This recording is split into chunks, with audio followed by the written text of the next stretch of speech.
दुर्गा माता की जय। 12वां अध्याय, देवी के चरित्रों के पाठ का महात्म्य।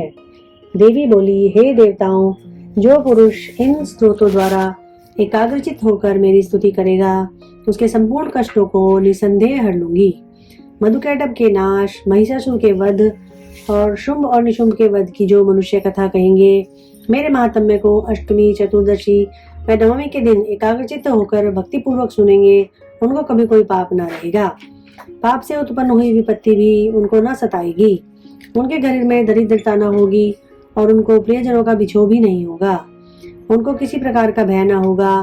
इसलिए प्रत्येक मनुष्य को भक्ति पूर्वक मेरे इस कल्याणकारक महात्म्य को सदा पढ़ना और सुनना चाहिए। मेरा यह महात्म्य महामारी से उत्पन्न हुए संपूर्ण उपद्रवों को एवं 3 प्रकार के उत्पातों को शांत कर देता है। जिस घर व मंदिर में या जिस स्थान पर मेरा यह स्तोत्र विधि पूर्वक पढ़ा जाता है, उस स्थान का मैं कभी भी त्याग नहीं करती और वहाँ सदा ही मेरा निवास रहता है। बलिदान, पूजा, होम और महोत्सवों में मेरा यह चरित्र उच्चारण करना और सुनना चाहिए। ऐसा हवन या पूजन मनुष्य जाने, चाहे जानकर या बिना जाने करे, मैं उसे तुरंत ग्रहण कर लेती हूँ। और शरद काल में प्रत्येक वर्ष जो महापूजा की जाती है, उनमें मनुष्य भक्ति पूर्वक मेरा यह महात्म्य सुनकर सब विपत्तियों से छूट जाता है और धन, धान्य तथा पुत्रादि से संपन्न हो जाता है। मेरे इस महात्म्य व कथाओं इत्यादि को सुनकर मनुष्य युद्ध में निर्भय हो जाता है और महात्म्य के श्रवण करने वालों के शत्रु नष्ट हो जाते हैं तथा कल्याण की प्राप्ति होती है और उनका कुल आनंदित हो जाता है। सब कष्ट शांत हो जाते हैं। भयंकर स्वप्न दिखाई देना तथा घरेलू दुख इत्यादि सब मिट जाते हैं। बाल ग्रहों में ग्रसित बालकों के लिए यह मेरा महात्म्य परम शांति देने वाला है। मनुष्यों में फूट पड़ने पर यह भली भांति मित्रता करवाने वाला है। मेरा यह महात्म्य मनुष्यों को मेरे जैसे सामर्थ्य की प्राप्ति करवाने वाला है।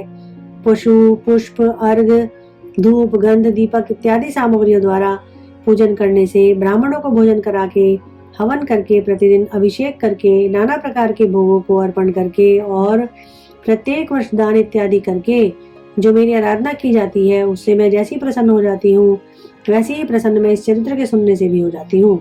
यह महात्म्य श्रवण करने पर पापों को हर लेता है और आरोग्य प्रदान करता है। मेरे प्रादुर्भाव का कीर्तन दुष्ट प्राणियों से रक्षा करने वाला है। युद्ध में दुष्ट दैत्यों का संहार करने वाला है। इसके सुनने से मनुष्य को शत्रुओं का भय नहीं रहता। हे देवताओं, तुमने जो स्तुति की है अथवा ब्रह्मा जी ने मेरी जो स्तुति की है, वह मनुष्यों को कल्याण में बुद्धि प्रदान करने वाला है। वन में, सूने मार्ग में अथवा दावानल से घिर जाने पर, वन में चोरों से घिरा हुआ या शत्रु द्वारा पकड़ा हुआ, जंगल में सिंहों से, व्याघ्रों से या जंगली हाथियों द्वारा पीछा किया हुआ, राजा के क्रुद्ध हो जाने पर मारे जाने के भय से, समुद्र में नाव के डगमगाने पर, भयंकर युद्ध में फंसा होने पर, किसी भी प्रकार की पीड़ा से पीड़ित, घोर बाधाओं से दुखी हुआ मनुष्य मेरे इस चरित्र को स्मरण करने से संकट से मुक्त हो जाता है। मेरे प्रभाव से सिंह, चोर या शत्रु इत्यादि दूर भाग जाते हैं और पास नहीं आते।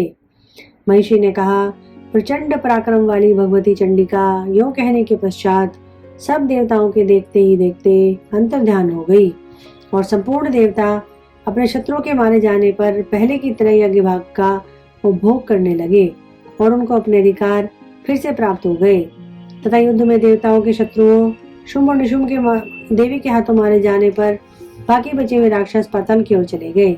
हे राजन, इस प्रकार भगवती अंबिका नित्य होती हुई भी बार बार प्रकट होकर इस जगत का पालन करती हैं, इसको मोहित करती हैं, जन्म देती हैं और प्रार्थना करने पर समृद्धि प्रदान करती हैं।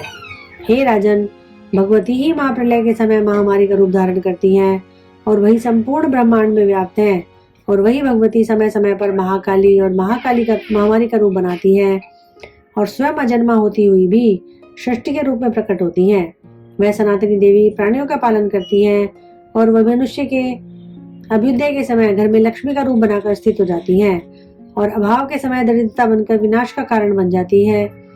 पुष्प, धूप और गंध इत्यादि से पूजन करके उसकी स्तुति करने से वह धन एवं पुत्र देती हैं और धर्म में शुभ बुद्धि प्रदान करती हैं। बोलो दुर्गा माता की जय, भगवती मैया की जय।